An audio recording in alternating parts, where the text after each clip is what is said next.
Привет, YouTube, привет, сообщество. Сегодня у нас обзор ножа Ultratech Sirius, а если точнее, то Ultratech Sirius Silverline. Материал этот будет насыщенным.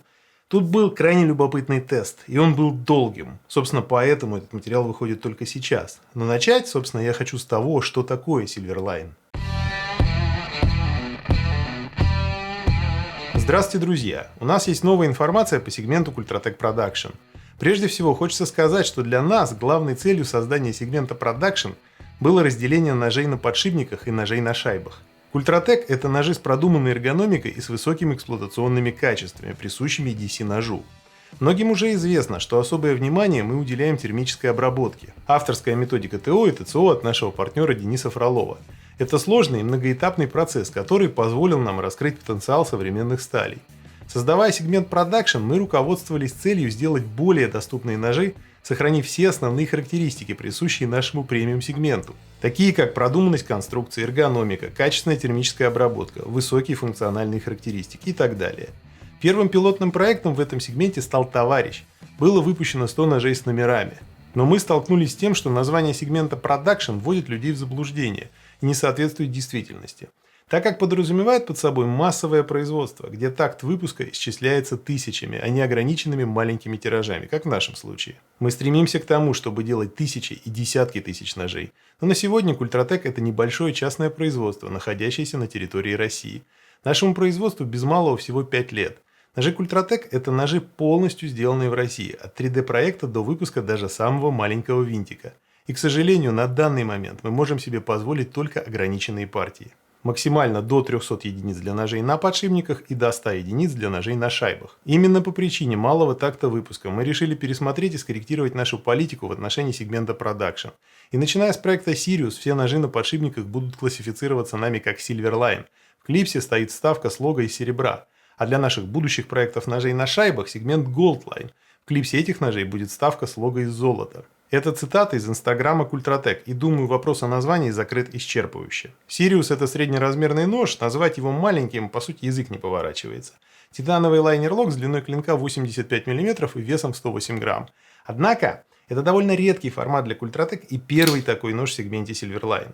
Клин хоть и отличается от товарища буквально во всем, но при этом сохраняет и крупный плоскостный участок, и большой чойл. Все это положительно сказывается на удобстве заточки. Здесь уже привычный нам Elmax на твердости 64 единицы по Роквиллу и сведение у ножа 0,3 на 36 полных градусах. В процессе обзора, друзья, я постоянно буду сравнивать новый нож с первым представителем этой линейки, а именно с товарищем, обзор которого вы сможете найти по ссылке в описании.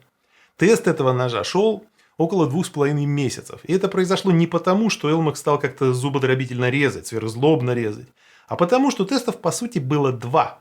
Первый тест пришлось забраковать из-за того, что торцевая доска пришла в полную негодность. В тот момент одновременно с Сириусом на тесте был еще один нож с суперзверской железки. Какой? Ну пусть пока это будет тайной. И вот именно его необычно низкая производительность заставила провести по новой оба теста. Так иногда бывает, к сожалению. Это не первая доска и не вторая доска под замену. Я акцентирую на этом потому, что хочу пояснить, почему материалов с тестами не может быть много. Это занимает время. И вообще, друзья, всю информацию о тестах, как они проводятся, почему проводятся именно так, вы сможете найти также по ссылкам в описании. Sirius, второй нож в сегменте Silverline, вырос по сравнению с товарищем буквально во всем, если можно так сказать. Во-первых, конечно же, это общая сложность ножа. Здесь двойная вставка, подобное мы видели на первых поколениях Сварна. Здесь точно так же вставка на винтах, клей для соединения не используется. Во-вторых, это осевой. Фирменные гайки исчезли, уступив место шестиграннику. И на мой взгляд, это решение неоднозначное. С точки зрения обслуживания, да, это безусловное благо. Хоть с ножами Ultratech всегда поставляется фирменная бита для обслуживания, здесь в ней нет нужды. При этом фирменные гайки мне нравятся. Такой конструкции на рынке больше нет, но это не главное. Помимо бронзового сепаратора для шариков на товарище было еще защитное кольцо из терапласта. Оно предназначено для защиты подшипника от пыли и грязи.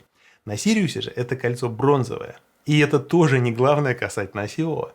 Осевой узел в данном ноже обзавелся механизмом контрподжима, который не допускает раскручивания в процессе эксплуатации и, как следствие, убирает фиксатор типа Loctite из уравнения совсем. Точно так же, как и товарищ, Sirius имеет разные варианты исполнения. Если у товарища это было разное исполнение плашек, рисунок и формат текстуры, то на Sirius к этому добавляются разные виды материалов вставки – карбон, микарта и, возможно, что-то еще. Друзья, думаю, вы помните, что недавно я делал материал, в том числе посвященный ножу Адъютор, если точнее его прототипу. И думаю, вы помните, что самому ножу было уделено мало времени, и вот почему. Перед вами прототип Сириуса, и как мы видим с вами, друзья, отличий немало. Во-первых, на релизном экземпляре исчез фронт-флиппер.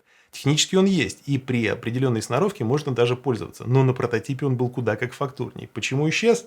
Я уже говорил и говорю еще раз. При таком конструктиве использование классического флиппера может быть сопряжено ударом плавником фронт-флиппера по пальцам при открытии. Решений тут по сути два. Это либо уменьшение размера классического плавника, либо ликвидация фронтального. В случае с Сириусом решение было по факту одно. Нож не крупный и плавник сам по себе тоже небольшой. Во-вторых, прототип выглядит куда как проще, так как на нем нет сложной вставки. Помимо этого, на прототипе защитное кольцо подшипника из терапласта, немного другие винты.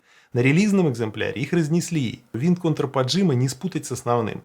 Именно потому, что различия между прототипом и релизом могут быть такими и даже большими, в обзорах прототипа я все-таки стараюсь идти от идеи, а вот тут уже от ножа. К эргономике. Так как тестов было практически два, по факту, то эргономику я довольно плотно прощупал, и вопросов к ней нет. Да и быть по сути не могло, нож все-таки среднеразмерный, и никаких нюансов или компромиссов для моей средней ладони не было. Если же сравнивать эргономику с товарищем, то мне кажется, подчеркиваю, кажется, что товарищ он чуточку интереснее. И скорее всего потому, что товарищ это нож полноформатный.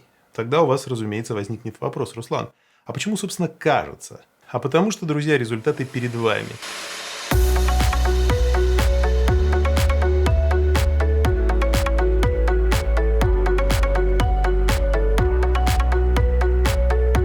Сириус, как по мне, закончил спор между Elmax и М390. Возможно, М390 таки злее. Не будем забывать, что там в запасе есть термоциклирование. Но для начала, термоциклирование – это процесс сложный и дорогой, и в большинстве случаев его не будет. И по итогу понять разницу между М390 и Elmax в быту будет, мягко говоря, непросто. Зафиксирую, Elmax – это отличная сталь, по совокупности одна из лучших, и ставить ее рангом ниже М390 – большая ошибка. Завершая сравнение с товарищем, в рамках серии Silverline нельзя не отметить полноценное и оформленное темлячное отверстие и сложный бэкспейсер – это плюс. Всего этого на товарище не было. И, конечно же, клипса. Посмотрите, насколько она стала сложнее и интереснее. Это помимо инкрустации. Подводя итог, еще раз, Elmax это не какая-то ерунда, как можно прочитать на некоторых форумах. Это отличное железо, на равных с М390. А Sirius это очень интересный нож, сделанный в правильном формате. 85 мм и 108 граммов это легкий и довольно компактный нож, при этом без каких-либо оговорок рабочий. Спасибо вам, друзья, за просмотр. До новых встреч.